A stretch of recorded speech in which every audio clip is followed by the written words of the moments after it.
Au bord de la mer du Nord, elle est la plus grande centrale nucléaire d'Europe de l'Ouest, capable de fournir 80% des besoins en électricité des Hauts-de-France.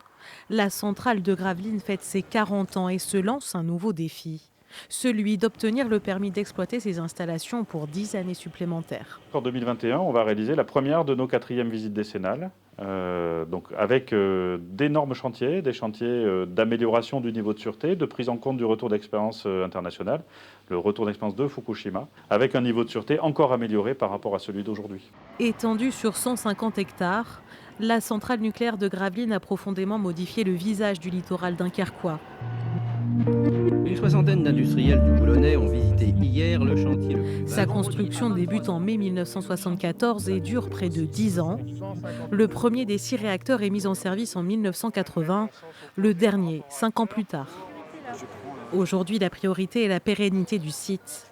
La visite décennale démarrera dès le mois d'août avec l'arrêt du réacteur numéro 1 pour une inspection complète de l'autorité de sûreté nucléaire, composant après composant.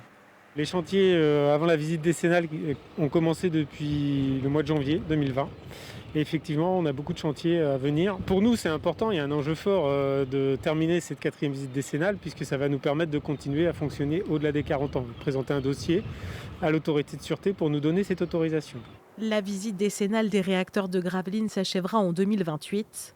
D'ici là, un autre dossier pourrait être tranché, celui de l'installation ou non d'un ou plusieurs EPR. La réponse de l'État devrait être annoncée en 2023.